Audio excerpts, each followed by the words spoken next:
All right, so the next one is, does embedding YouTube videos on your website affect ranking? Oh, you're picking mine. I have it open actually. Okay, so those of you that can see on YouTube right now, I'm gonna pull up this tweet. So this comes from 𝗔𝗕𝗢𝗨𝗧. And so he says, here's why you should embed videos on your key landing pages, more specifically YouTube videos. So there's this graph over here. I'm gonna pull up this graph. So those of you that are following along, so you can see this graph. I'm gonna show it to Neil as well. This is where this one page was getting traffic. And at this point where they replaced the YouTube embed with Vimeo, the traffic dropped, right? And this is when the traffic comes back, that's when they reverted back to YouTube. And so, you know, they're talking about the Google leak from a couple months ago. And this is just one of the things that reinforce that Google does favor its own properties. And it makes a lot of sense. Why wouldn't you? If you're running Google, like, you would favor your own properties. So I totally would. And what's funny is people hate on this. It's business. Google should do whatever they want from a business aspect. If people don't like it, they can use another platform. I know that's extreme, but it is their corporation. Yep. And you as a user have a right to use their platform or not use it. Here's what it says. Well, we'll expand a little more here. So thanks to the Google leak, we now know that user engagement signals like time on page can positively impact your rankings. Video embeds can also improve your conversions because they tell your stories, tell stories about your work and why people should hire you, provide engaging content for visitors. But it also matters which video hosting platform you use. It's best to use YouTube, Vimeo, and Wistia, and then I went through the link over there. So here's your to-do list. Create videos for each primary service you offer, upload to YouTube, embed on your web pages, and profit. I think that's really smart. And I think all of us doing this, you know, Neil's team, my team, you should just do this. We've been embedding our YouTube videos for a very long time in our content. You know, I read something because you typically, when you embed it, are you putting it at the top or the bottom? I'm putting it wherever it makes sense, whatever section. So I read something recently where it's like it affects it more. Google doesn't really give you as much credit if you put it at the bottom, and my embeds are at the bottom. But if you put them up top, they say you get more credit for it. I haven't verified that yet, but it's something that's worth testing. We haven't tested putting it at the bottom. I don't think we really put it at the bottom at all. Yep. But we do put it somewhere in the middle. So like if we have a video on 10 SEO tactics to double your traffic, I'm making up a title. And strategy number 1 is how to do keyword research. We'll break down how to do keyword research, and then we'll put in a video on keyword research from one of my YouTube pages. Yep. And then if the next tactic is on link building and affects your rankings, we'll describe it, show images and stuff, and I'll also put in a video from my YouTube page. We do that not for rankings, but we do that to also help our YouTube page consistently get views. And we found it to work and help with our YouTube rankings for youtube.com versus just google.com.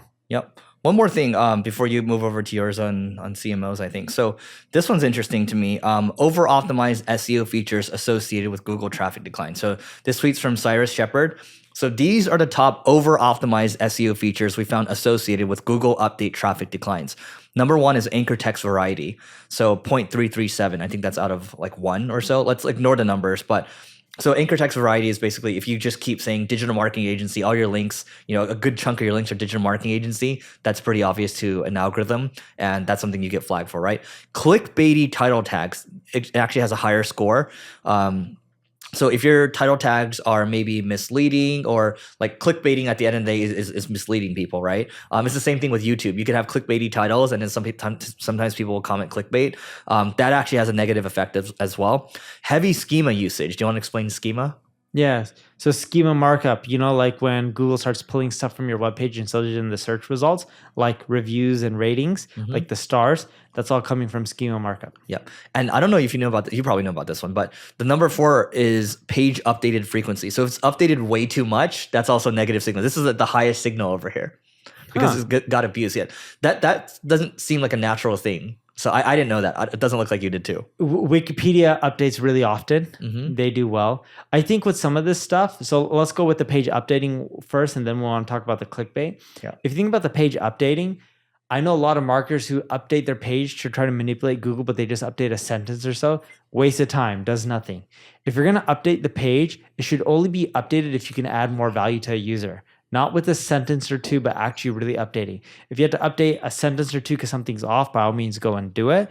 But typically updating your content a few times a year, assuming you actually have real value to add, you should do it. If you don't have real value to add, there's no point in updating. You're just wasting your time. I remember the Abraham Lincoln page on Wikipedia, I looked at it over time, and initially it was like 3,000 words and then moved to 6,000 words and 10,000, 15,000, 20,000 words. So it got bigger and bigger and bigger over time. And to your point, people are adding value to it. And the good thing about Wikipedia is there's a checks and balances system where there's moderators that are kind of checking things. So they will also determine if you're adding value or not. So if you also look at the Google document leak, if you end up getting more click rates when someone does a search, if you have a higher click-through rate and someone clicks on your result over the next one, you will actually rank better. We're finding clickbait titles to perform well, and we've seen and done a lot of tests on this. You know, I disagree with Cyrus, but I think there's one part that's not in here that makes sense. So he is right and he is wrong, and I'm right and I'm wrong. And here's what I mean by this. Clickbait typically means you're using an attractive title to get someone to click on your website, and then your content doesn't deliver for that title, right? Mm-hmm. That's clickbait. You're baiting them, but you're not actually delivering value. So what's happening is if you have clickbait in your title, you're getting a lot of clicks, which is good, but then people are clicking the back button and bouncing off, which shows search engines that users are not happy, so then they go to the next page. But on the flip side, if you have a really appealing title, some may consider it clickbaity, but the content more than delivers on what you said, what we find is it does boost your rankings extremely well. And that's what I mean, because when he's talking about clickbait, the real question is does the content match up? And in many cases, if it's clickbait, it doesn't match up. So he's spot on. But if you can use a appealing title and a meta description, and the content more than delivers on that quote unquote aggressive title, we find that your rankings typically increase over time from that. I got to take a minute to tell you about the Agency Owners Association. This is a peer group for agency owners. Think YPO or EO, but for agency owners. And I just wanted to read you a couple of testimonials. So this first one comes from Carrie, and we asked her, what do you like most about the group? She said, having a group of people to discuss and bounce ideas. The leads are great too. Yes, we share leads in this group as well. This one from Alian, he says, the ability to really post whatever I want and need, and the group responds. Great experienced members, getting a lot of insights from conversations with other members, getting a lot of value from sessions from Eric, getting advice from others as well. And so if you want to grow your agency faster and you want a peer group to do so, just go to marketingschool.io/agency. This is a group that both Neil and I created. And our hope here is to create a vibrant community of agency owners and do a lot more with it in the future. So again, marketingschool.io/agency, and we'll see you inside. So CMOs, you know, we've talked about marketing a lot. A lot of these big corporations have CMOs. What do you think the average tenure for a CMO is now? Less than 2 years. Less than 2 years. So according to advisory firm Spencer Stewart, CMOs working for a top 100 Spencer Stewart? I have no idea. But this is from one of the popular ad websites, right? So CMOs working for a top 100 advertising in the US had been in the role for roughly 39 months. So it's roughly 3.3-ish years. Oh, that's longer than I thought. That's still low. Yeah. If you, depending on the organization size, CEOs are 7+ years. Wow. Yeah. I mean, look, marketing is getting harder. A lot of CMOs I've seen, they've kind of like, actually I spoke with the CMO, the former CMO of Gong today, and he's actually like in an evangelist role. So a lot of people a lot of these CMOs have dropped off to kind of do their own thing, or they've shifted into another role. And I just think it's really tough because it's very easy to blame the CMO. It's easy to blame your chief revenue officer and your chief marketing officer. Spot on. When something's wrong, hey, marketing didn't do a good job or sales didn't do a good job. Yeah. All right, quick note. This is about my company. It's called Single Grain, and Single Grain is an ad agency where we're focused on driving innovation. I want to talk about a couple of new strategies, and if you need help with marketing, great. If not, here are a couple of new strategies that you should try out. One is programmatic CRO. So we are doing programmatic conversion rate optimization on our site. So it's building products that will automatically optimize your site to increase conversion rates. We're also auto-optimizing, auto-updating from an SEO standpoint, and we're constantly thinking about what else we can do in terms of enriching the visitors that are hitting your website and also tailoring custom messages for them using AI. And so there's a handful of things that we're doing from a marketing standpoint, and our mission is just to drive more innovation. So if you want to learn more, just go to singlegrain.com, grain like rice. So singlegrain.com to learn more, and we'll see you inside. And funny enough, you know, speaking about not doing a good job in marketing, what do you think of this title? AI will make marketing harder, not easier. I think it's whatever. It's whatever? Yeah. That title usually would have hit for me because it's contrarian. Oh, say it again. AI will make marketing harder, not easier. Okay, fine. I would click that. You would click it, right? Yeah, but it's just I've seen that format before, so I'm like, whatever. But then you repeated it, so yeah. Yeah. So that usually does really well. Engagement metrics on it early on. Funny enough, it was on a tweet. I just want to talk to you about it. It has nothing to do with the tweet. But it was just showing, like, I posted that. We were talking about Twitter not getting engagement earlier. Did it get engagement? It has good comments. It has good likes and all this stuff. And I'm getting a similar amount to what I used to get. Just the total view count has dropped quite a bit lower. Because you have to remember, I'm getting what I used to get. I'm not getting extra likes because they hid likes. Well, but other people are getting extra likes. You know, I'm reading a book. So when I go into the sauna now, there's this book called Self-Reliance. And it's written by something Emerson, Waldo Emerson. I forgot his Ralph Waldo Emerson. Yeah. So, okay. This whole thing is about how as a man, if you want to stand out, you have to speak what's on your mind. You can't stand in the middle.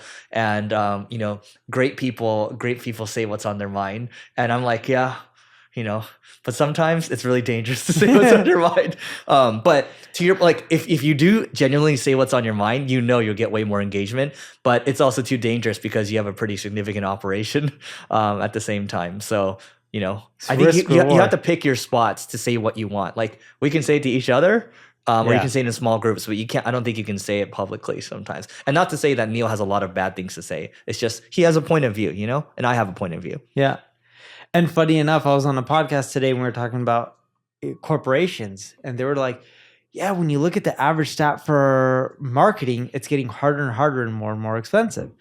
And I was like, yeah, because if you look at the internet, what cloud did to the internet, it made it easier to crank out a startup, and it made it cheaper.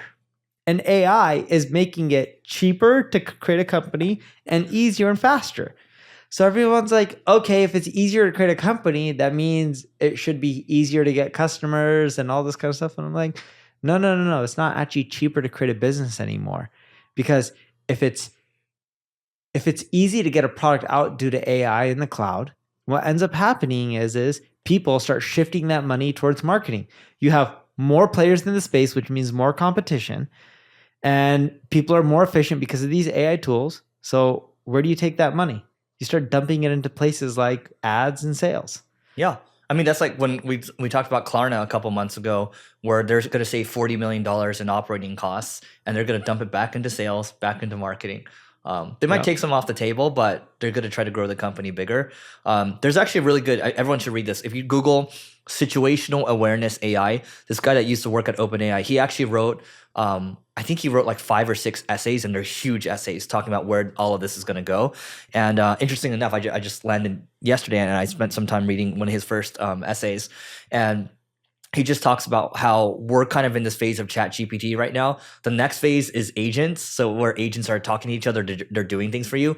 But right after that is drop-in remote workers, where basically you have AI, it gets onboarded onto your company. It's looking through all your company documents, all your code, all your Slack, all your emails, and then it just figures out what to do. And we're going to get to that phase where someone like you can direct 1,000 of these, and you're just going to be able to get a lot more things done faster. Now, here's something he's saying. AGI might happen in 2027. So AGI is artificial general intelligence. By the way, it's like 3:41 a.m. for Neil right now, so he's starting to nod off. So I will take it from here, guys. But right? It's like 3 or 4 a.m. for me right dude, now. I'm feeling it now. It's 2:41 exactly from where I was. So it's see, these long conversations are hard. But anyway, so what I was saying is artificial general intelligence.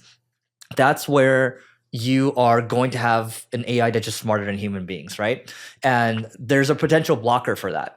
So the blocker is we might run out of like enough data to crawl, right? There might be a data wall. That's what it's called, right? But there's an argument that there's going to be a lot of synthetic data is going to be created, right?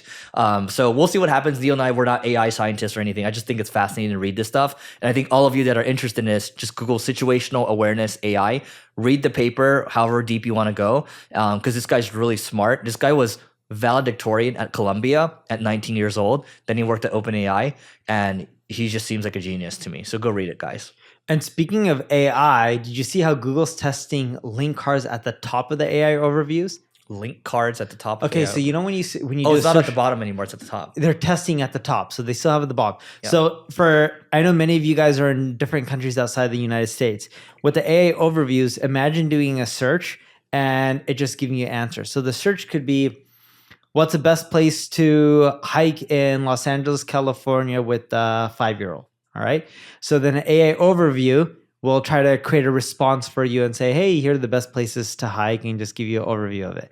And, they also put it in links when it makes sense, but they typically put in links at the end of the response. So a link card could be like 3 small links, 3 different sites where they gathered all the information from. But what they're testing now is you type in the question, they do like 2 or 3 link cards at the top, then they give you the response. And I'm curious to see what's going to happen with click-through rates, but I bet you it's going to increase click-through rates. For sure. Yeah. Guys, this is where we'll end. Go to marketingschool.io/agency to learn more about the Agency Owners Association. Join before we start to jack up the price more and more. And the good thing is there's no contracts to it. And don't forget to rate, review, subscribe. It helps us grow. Let us know what you think about this format. That we put a lot of time and effort into this format. So and we've been hearing great things, but give us more great things to hear. So that's it for today, and we'll see you tomorrow.